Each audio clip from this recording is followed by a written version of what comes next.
Hello সবাইকে, আসসালামু আলাইকুম। অনেকদিন পর আজকে আমি ভয়েস ওভার দিয়ে তোমাদের জন্য ভিডিও আপলোড করছি। দেখলাম যে তোমরা আমার ভয়েস ওভারের ভিডিওগুলো বেশি পছন্দ করো, মনে হয় যে আমার কাজগুলো বুঝতে তোমাদের বেশি সুবিধা হয় সেই জন্য। তো কি অবস্থা তোমাদের সবার? আজকে তোমাদের সাথে নতুন একটা টিউটোরিয়াল শেয়ার করতে যাচ্ছি, আর এটা কি বানাচ্ছি সেটা দেখার জন্য অবশ্যই তোমরা শেষ পর্যন্ত ভিডিওটা দেখবে। আর হ্যাঁ, এখন পর্যন্ত যারা সাবস্ক্রাইব করোনি অবশ্যই কিন্তু সাবস্ক্রাইব করে দিবে, আর বেল বাটন কিন্তু ক্লিক করতে ভুলবে না, আমি নতুন নতুন ভিডিও আপলোড করার সাথে সাথে যেন নোটিফিকেশনটা পেয়ে যাও। একই সাথে তোমরা আমার ফেসবুক পেজেও ফলো করে রাখতে পারো, কথা আর্টস অ্যান্ড ক্রাফট।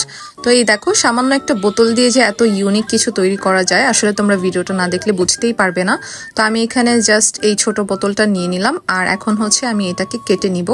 আর তার আগে হচ্ছে আমি অ্যাক্রিলিকের খালি যে বয়ম ছিল সেটাকে ভালোভাবে পরিষ্কার করে হোয়াইট কালার করে নিয়েছি, এখন শুকোতে দিয়েছি। তো ওইটা যতক্ষণ পর্যন্ত শুকাবে আমি বাকি প্রসেসটা কমপ্লিট করে নিব। তো এই দেখো, আমি হচ্ছে প্রত্যেকটা পার্টকে আলাদা করে নিলাম। তো এখন আমি একে একে সবগুলোকে আলাদা করে নিচ্ছি। এরপরে হচ্ছে আমি এখানে মার্কার দিয়ে সুন্দরভাবে ডিজাইন করে কেটে নিব। তো আই হোপ এতক্ষণে তোমরা বুঝে গিয়েছো যে আমি এই বোতল দিয়ে, প্লাস্টিকের এই বোতলটা দিয়ে আসলে পাতা বানাবো। তো পাতা বানিয়ে তারপরে হচ্ছে আমি কি করব সেটা তোমাদেরকে দেখাচ্ছি। তার আগে দেখাই যে কিভাবে পাতা বানাতে হবে। তো আমি এখানে মোট 6 পিস পেয়ে গিয়েছি, আর আমি হচ্ছে এখানে একটা সুন্দর পাতার শেপ দিয়ে নিচ্ছি। আর এটাকে বোঝার জন্য আমি এখানে সাইন পেন ইউজ করছি। তোমরা যদি হচ্ছে পারফেক্টলি ভাবে করতে চাও সাইন পেন দিয়ে প্রথমে ড্র করে নিবে। আমি জাস্ট তোমাদেরকে দেখানোর জন্য একটা দুইটাতে ড্র করে নিব, এরপরে হচ্ছে আমি নিজে নিজে বাকিগুলো করে নিব। আর তোমরা যদি চাও এখানে অন্য কোনো পাতা দিতে সেটাও পারবে, কোনো সমস্যা নেই। তো আমার কাছে এই পাতাটা অনেক বেশি ভালো লাগে, তাই আমি এই পাতাটাই দিয়ে নিচ্ছি। এখন হচ্ছে আমি কাটিং করে নিব। আর হ্যাঁ, আরেকটা ব্যাপার তোমাদেরকে বলে রাখি, তো এখানে সাইন পেনের জায়গায় যদি তোমরা পার্মানেন্ট মার্কার ইউজ করো তাহলে বেটার হয়, কারণ যখন তোমরা এটাকে ধরে কাটতে যাবে তখন হাতে লেগে এই কালিগুলো উঠে যায় অনেক জায়গা থেকেই। এই জন্য তোমাদেরকে বলে দিলাম, তোমরা যদি পার্মানেন্ট মার্কার ইউজ করতে পারো সেটাই বেস্ট হবে। এরপরে যেভাবে তোমরা হচ্ছে এঁকে নিয়েছো ঠিক তার উপর দিয়ে কেচিকে চালিয়ে দিবা, আর একটার পরে একটা কেটে নিবা। এটা কাটিং করা খুবই সহজ, নতুন কিছুই না। তো যারা ক্রাফটিং এর কাজ করো তারা এটা অবশ্যই পারবে। এই দেখো, তোমাদের কাছে যদি এই সবুজ রঙের বোতলটা না থাকে তাহলে তোমরা সাদা রঙের বোতলও ইউজ করতে পারো, কারণ আমরা এটা পরবর্তীতে কালার করব, আর কালার করলে কিন্তু সবুজ কালারই হবে। তো কোন কালারের বোতল নিচ্ছ এটা কোনো ম্যাটার করে না, তো তোমরা যেই বোতলটা হাতের কাছে পাবে সেটাই নিয়ে নিবে। এই দেখো, খুব ইজিলি ভাবে আমি হচ্ছে এটা কাট করে নিলাম, আর মাঝখান থেকে একটু এভাবে করে ভাঁজ করে নিচ্ছি হালকাভাবে। তো তাহলে একটা পাতার সুন্দর একটা শেপ তৈরি হবে। তো একে একে কিন্তু আমি সবগুলো পাতা এভাবে কেটে নিলাম। তো আরেকটাও তোমাদেরকে একটু কেটে দেখাচ্ছি, ঠিক একই পদ্ধতিতেই কাটতে হবে।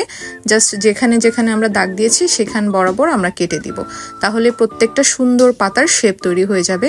আর আমার ভিডিওগুলো কার কার ভালো লাগে অবশ্যই কিন্তু কমেন্টে জানাবা, তোমাদের কমেন্ট পড়তে কিন্তু আমার অনেক অনেক বেশি ভালো লাগে। তো এই দেখো, এরপরে হচ্ছে আমি গুণা তার নিয়ে নিলাম। তো এখানে গুণা তারটাকে আমি হচ্ছে ছোট ছোট পিস করে নিব। তো যেহেতু আমি 6টা পাতা তৈরি করেছি, এরকম গুণা তার 6 পিস করে নিচ্ছি। এরপরে হচ্ছে আমি যে কাজটা করব, প্রত্যেকটাকে এভাবে আলাদা করে নেওয়ার পর গ্লু দিয়ে প্রত্যেকটা পাতার সাথে লাগিয়ে দেব। তো এভাবে করে একটা একটা করে লাগিয়ে দিয়ে শুকাতে হবে। তোমরা জাস্ট একটু সময় বের করে এটা তৈরি করে নেওয়ার পর তোমাদের কিন্তু টেবিলের ডেকোরেশনের জন্য খুব সুন্দরভাবে সাজিয়ে রাখতে পারবে, আর এটা কিন্তু অনেক দিন পর্যন্ত ভালো থাকবে। তো এই ভিডিওটা হচ্ছে আমি অনেক আগেই তৈরি করেছিলাম, অলমোস্ট 1 মাস হয়ে যাবে, এখন পর্যন্ত সেমই আছে। কিন্তু হচ্ছে আমি একটু লেট করে আপলোড করছি, কারণ ভয়েস ওভার দিতে আমার ভালো লাগে না। কিন্তু আমার মন চাইলো যে আমি এই ভিডিওটা তোমাদেরকে ভয়েস ওভার দিয়ে বুঝিয়ে দিই, যেন তোমরা প্রত্যেকটা কাজ পারফেক্টলি ভাবে করতে পারো। এখন হচ্ছে আমি এখানে প্যারট গ্রিন কালার দিচ্ছি। আমার কাছে মনে হলো পাতাগুলোকে একটু উজ্জ্বল করার জন্য এই প্যারট গ্রিন কালারটাই ভালো হবে। তো আমি এক্সট্রা আর কোনো শেড ইউজ করব না আজকে, আমি জাস্ট প্যারট গ্রিন কালার দিয়ে প্রত্যেকটা পাতাকে কালার করে দিব। তো এতক্ষণ পর্যন্ত আমার হচ্ছে পাতাগুলো সব কালার করা হয়ে গিয়েছে। তো আমি প্রত্যেকটাকে কালার করছি, আর দেখলাম যে ওইভাবে বেশি সময় লাগছে, এই জন্য নিচে একটা কার্ডবোর্ড দিয়ে তারপরে হচ্ছে কালার করে নিচ্ছি। একে একে প্রত্যেকটাকে কালার করে নিব, অ্যান্ড এগুলোকেও শুকাতে দিব।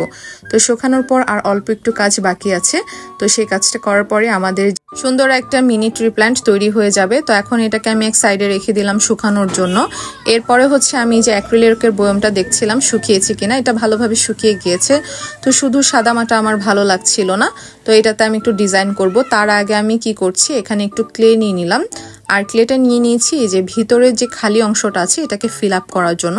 তো গ্রিন কালারের ক্লেটা আসলে শেষ হয়ে গিয়েছিল, এই জন্য ভাবলাম আমি ভিতরে একটু হচ্ছে পিঙ্ক কালার দিই, তার উপর দিয়ে অল্প একটু গ্রিন ছিল সেটা দিয়ে দিই। তো এভাবে করে কিন্তু তোমরা প্রয়োজনীয় যখন আর কি বেশি পরিমাণে ক্লে লাগবে তোমরা এই কারচুপিটা করে ফেলতে পারো। এরপরে একটু ঘাসের মতো ইফেক্ট দেওয়ার জন্য আমি পুরাতন একটা ব্রাশ ইউজ করলাম, আর এখন হচ্ছে ছোট ছোট ফুল এঁকে দিব। ছোট ছোট ফুল আঁকার জন্য আমি এখানে অরেঞ্জ কালারটা ব্যবহার করছি, তোমরা চাইলে অন্য কোনো কালারেরও ফ্লাওয়ার দিতে পারো। তো হোয়াইট কালারের মধ্যে যে ব্রাইট কালারগুলো আছে এগুলো কিন্তু খুব সুন্দরভাবে ফুটে ওঠে, তাই আমি এখানে অরেঞ্জ কালার দিলাম। এরপরে হচ্ছে আমি বাকি প্রসেসটা করব। তো ততক্ষণ পর্যন্ত তোমাদের সাথে একটা কথা বলি, যেটা হচ্ছে আমার ভিডিওর নোটিফিকেশনগুলো পাওয়ার সাথে সাথে কিন্তু ভিডিওগুলো দেখবে এবং কমেন্ট করে মতামত জানাবে যে তোমাদের কি টাইপের ভিডিওগুলো বেশি ভালো লাগে, ক্লে দিয়ে যে ক্রাফটিংগুলো করি সেইগুলো, নাকি পেপার ক্রাফটিং, নাকি আর্ট ভিডিওগুলো। যেহেতু আমি 3টা ক্যাটাগরিতেই ভিডিও করে থাকি, তো তোমরা কোন ক্যাটাগরির ভিডিওটা পছন্দ করো অবশ্যই কিন্তু কমেন্টে জানাতে ভুলবে না। যে ভিডিওগুলো তোমরা বেশি পছন্দ করো আমি চেষ্টা করব সেই ভিডিওগুলোই তোমাদের জন্য বেশি আপলোড করার, এবং তোমরা যেন কিছু হলেও শিখতে পারো। তো দেন হচ্ছে এই দেখো আমি একটা একটা করে লাগিয়ে দিচ্ছিলাম। আসলে পাতাগুলো না ভালোভাবে শুকায়নি, কিন্তু আমি অনেক বেশি এক্সাইটেড ছিলাম এটাকে তাড়াতাড়ি করে কমপ্লিট করে শেষ করব তার জন্য। তো আমি একে একে পাতাগুলোকে এভাবে করে লাগিয়ে দেন হচ্ছে ভিতরে দিয়ে দিচ্ছি। যেহেতু নিচেরটা ক্লে খুবই সফট ছিল তো এটা বসে যাবে। তো একে একে আমি হচ্ছে এই পাতাগুলোকে বসিয়ে দিচ্ছি। তো এতটুকুই আমাদের কাজ, জাস্ট হচ্ছে পাতাগুলো শুকানোর পর ভালোভাবে আমরা হচ্ছে এই পাতাগুলোকে ভিতরে দিয়ে দিব, তাহলে আমাদের ছোট্ট মিনি ট্রি প্ল্যান্ট তৈরি হয়ে যাবে। তোমরা যদি বিনা খরচে এরকম মিনি ট্রি প্ল্যান্ট বানাতে চাও তাহলে কমেন্ট করে জানাবে, আমি নতুন নতুন আরও তোমাদেরকে মিনি ট্রি প্ল্যান্ট তৈরি করে দেখাবো, যেগুলো বানানোর জন্য তোমাদের এক্সট্রা কোনো 1 টাকাও খরচ করতে হবে না।